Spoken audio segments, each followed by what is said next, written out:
स्वागत करता हूं आपका आपके अपने YouTube चैनल शिक्षा संकल्प एकेडमी में। तो इससे पहले वीडियो में हमने सिंपल पास्ट टेंस पढ़ा था। अगर आपने वो वीडियो नहीं देखा है तो आप हमारे डिस्क्रिप्शन बॉक्स में जाके वो वीडियो देख सकते हैं या फिर हमारे प्लेलिस्ट बेसिक इंग्लिश की प्लेलिस्ट में जाके वो वीडियो देख सकते हैं। तो आज हम बात करने वाले हैं पास्ट प्रोग्रेसिव टेंस के बारे में या पास्ट कंटिन्यूअस टेंस के बारे में। तो वीडियो को शुरू करने से पहले आप लोगों से एक ही गुजारिश है, अगर आप चैनल पर नए हैं तो चैनल को सब्सक्राइब कर दीजिए, वीडियो को एक लाइक कर दीजिए और भी लोगों में शेयर कर दीजिए ताकि सभी को जानकारी मिल सके। तो चलिए शुरू करते हैं आज का हम अपना ये वीडियो। आज हम बात करते हैं पास्ट प्रोग्रेसिव टेंस या पास्ट कंटिन्यूअस टेंस के बारे में। सबसे पहले देखते हैं इस टेंस का प्रयोग किस लिए किया जाता है। तो इस टेंस का प्रयोग यह बोध कराने के लिए होता है कि भूतकाल में कोई क्रिया जारी थी, यानी बीते हुए समय में भूतकाल में कोई क्रिया जारी थी। मैं खेल रहा था, यानी खेलने की क्रिया जो है बीते हुए समय में संपन्न हो रही थी। मैं पढ़ रहा था, यानी पढ़ने की क्रिया बीते हुए समय में यानी भूतकाल में संपन्न हो रही थी। इस टेंस का प्रयोग किस लिए किया जाता है। इस टेंस का प्रयोग यह बोध कराने के लिए होता है कि भूतकाल में कोई भी क्रिया जारी थी, यानी भूतकाल में कोई क्रिया हो रही थी। अब पास्ट प्रोग्रेसिव टेंस की पहचान क्या है। तो जब हिंदी वाक्य के क्रिया के अंत में रहा था, रही थी, रहे थे इत्यादि में से कोई एक लगा रहे तब इसे पास्ट प्रोग्रेसिव या पास्ट कंटिन्यूअस टेंस में समझा जाता है। अब इसकी एक नोट देख लीजिए। I, he, she, it singular number के साथ was, we, you, they plural number के साथ, जी, यू, दे प्लूरल नंबर के साथ वेयर का प्रयोग होता है। वेयर का प्रयोग होता है, वर्ब प्लस आईएनजी का उपयोग होता है। इस चीज को हम लोग स्ट्रक्चर के थ्रू समझते हैं, एग्जांपल लेके कि कैसे ये इसका ट्रांसलेशन बनता है, आप लोग समझ जाइएगा। तो चलिए देखते हैं। सबसे पहले हम लोग देखेंगे एफर्मेटिव सेंटेंस का स्ट्रक्चर, उसका ट्रांसलेशन किस प्रकार बनता है। तो एफर्मेटिव सेंटेंस का स्ट्रक्चर कुछ इस प्रकार होता है। सब्जेक्ट प्लस वाज या वेयर सब्जेक्ट के हिसाब से, plus verb plus ING plus other word कोई है तो अदर वर्ड। देखिए एग्जांपल लेते हैं। पहला, मैं पढ़ रहा था, और यहाँ पर देखिए सब्जेक्ट कौन है, मैं, तो आ गया हमारा आई। उसके बाद वाज या वेयर, तो हमने ऊपर देखा था आई, he, she, it singular number के साथ वाज, तो हम लगाएंगे वाज। उसके बाद पढ़ना का रीड और एनजी लगा देंगे रीडिंग। आई वाज रीडिंग, मैं पढ़ रहा था। अब यहाँ पर देखिए वाक्य के क्रिया के अंत में, पढ़ना के अंत में रहा था लगा हुआ है, तो हमारा पास्ट प्रोग्रेसिव टेंस में है। पहचान के हिसाब से पहचान बोलता है जब हिंदी वाक्य के क्रिया के अंत में रहा था, रही थी, रहे थे इत्यादि में से कोई एक लगा रहा है। इसके अंत में रहा था है तो हमारा पास्ट प्रोग्रेसिव टेंस में था और इसी स्ट्रक्चर पर हमने ट्रांसलेशन बना दिया। एक और देखते हैं। सीता किताब पढ़ रही थी, सीता किताब पढ़ रही थी, तो सब्जेक्ट कौन है, सीता, और सीता क्या है, सिंगुलर नंबर है, तो सिंगुलर नंबर के साथ वाज। उसके बाद पढ़ना का रीड और आईएनजी लगा देंगे रीडिंग, और अदर वर्ड क्या है, किताब, तो a book. Sita was reading a book, Sita किताब पढ़ रही थी। एक और देख लीजिए। तुम लोग दिल्ली जा रहे थे, तुम लोग दिल्ली जा रहे थे। यहाँ पर सब्जेक्ट कौन है, तुम लोग, तो सबसे पहले तुम लोग का आ गया यू। उसके बाद वाज या वेयर, तो हमने देखा था we, you, they plural number के साथ वेयर, तो लगा दिए वेयर। उसके बाद वर्ब गो मतलब जाना और एनजी लगा दिए गोइंग, अदर वर्ड दिल्ली, तो to Delhi, you were going to Delhi. तो ऐसे होता है हमारा एफर्मेटिव सेंटेंस का स्ट्रक्चर और ऐसे बनता है ट्रांसलेशन। आशा करता हूं कि आप लोगों को समझ में आ गया होगा। अब हम लोग देखते हैं नेगेटिव सेंटेंस का स्ट्रक्चर और उसका ट्रांसलेशन कैसे बनता है। तो नेगेटिव सेंटेंस का स्ट्रक्चर कुछ इस प्रकार होता है। सब्जेक्ट प्लस वाज या were plus not plus verb plus ING plus कोई अदर वर्ड है तो अदर वर्ड। अब देखिए एग्जांपल लेते हैं नेगेटिव का एग्जांपल। मैं नहीं खेल रहा था, यहाँ पर सब्जेक्ट कौन है, मैं, तो आ गया आई। उसके बाद आई के साथ क्या लगता है, वाज लगता है, तो वाज। उसके बाद नॉट, उसके बाद खेलना का प्ले और इसमें आईएनजी लगा देंगे। आई वाज नॉट प्लेइंग, मैं नहीं खेल रहा था। दूसरा देखिए,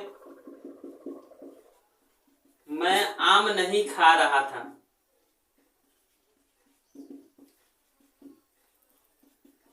मैं आम नहीं खा रहा था। यहाँ पर सब्जेक्ट कौन है? आई।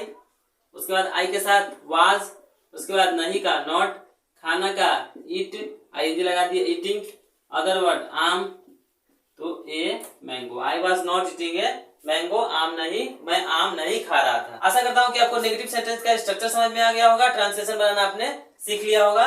अब हम लोग बात करते हैं इंट्रोगेटिव सेंटेंस के स्ट्रक्चर के बारे में, उसका ट्रांसलेशन किस प्रकार बनता है। चलिए देखते हैं इंट्रोगेटिव सेंटेंस को।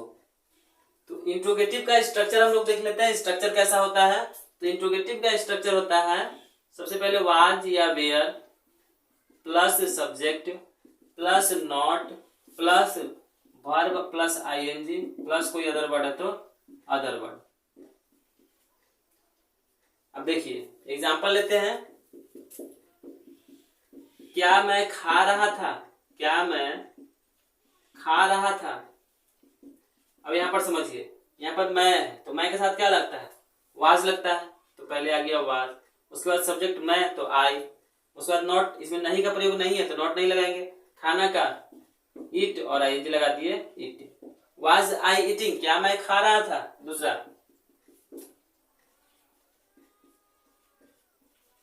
क्या तुम पढ़ रही थी? क्या तुम पढ़ रही थी? तो यू के साथ क्या लगता है? वेयर लगता है, तो आ गया पहले वेयर, उसके बाद यू, और रीड मतलब पढ़ना, तो उसमें आईएनजी लगा दिए। Were you reading? क्या तुम पढ़ रही थी? एक बार देख लीजिए। क्या राम नहीं जा रहा था? क्या राम नहीं जा रहा था? तो राम क्या सिंगुलर नंबर है, इसके साथ वाज लगाएंगे, वाज, उसके बाद सब्जेक्ट राम, उसके बाद नहीं का नॉट, उसके बाद गो मतलब जाना, ये लगा दिए going. Was Ram not going? क्या राम नहीं जा रहा था?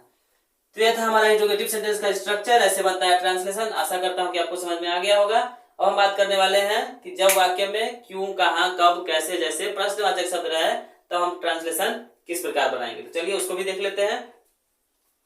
चलिए एग्जाम्पल के थ्रू देखते हैं। एग्जाम्पल लेते हैं, मैं क्यों पढ़ रहा था? मैं क्यों पढ़ रहा था? मैं क्यों पढ़ रहा था? तो सबसे पहले हम लोग क्या करेंगे, तो जो भी प्रश्नवाचक शब्द रहेगा उसको पहले लिखेंगे। जो भी प्रश्नवाचक शब्द रहेगा उसको पहले लिखेंगे। यहाँ पर प्रश्नवाचक शब्द कौन है? क्यों। सबसे पहले क्यों को लिख दिए, क्यों का हो गया वाई। उसके बाद सेम टू सेम इंट्रोगेटिव वाला स्ट्रक्चर। उसके बाद तू, मैं के साथ क्या लगता है? तो वाज लगा दिए। उसके बाद सब्जेक्ट आई, उसके बाद नहीं का नहीं है तो नहीं लगाएंगे। उसके बाद पढ़ना का रीड और आईएनजी लगा दिए, हो गया reading. Why was I reading. एक और देख लेते हैं, तुम कैसे हंस रहे थे? तुम कैसे हंस रहे थे? सबसे पहले कैसे का क्या होगा? हाउ, तो आ गया हाउ। उसके बाद तुम के साथ क्या लगता है? वेयर लगता है, तो वेयर। उसके बाद सब्जेक्ट तुम, तो यू। उसके बाद हंसना का लाफ और आईएनजी लगा दिए laughing. How were you laughing? तुम कैसे हंस रहे थे? एक और देख लीजिए,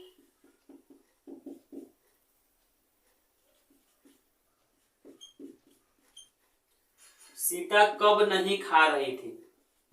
सीता कब नहीं खा रही थी? सीता कब नहीं खा रही थी? यहाँ पर सबसे पहले कब लिखेंगे, कब का हो गया वेन। उसके बाद सीता क्या सिंगुलर नंबर है तो वाज। उसके बाद सीता, वेन वाज सीता।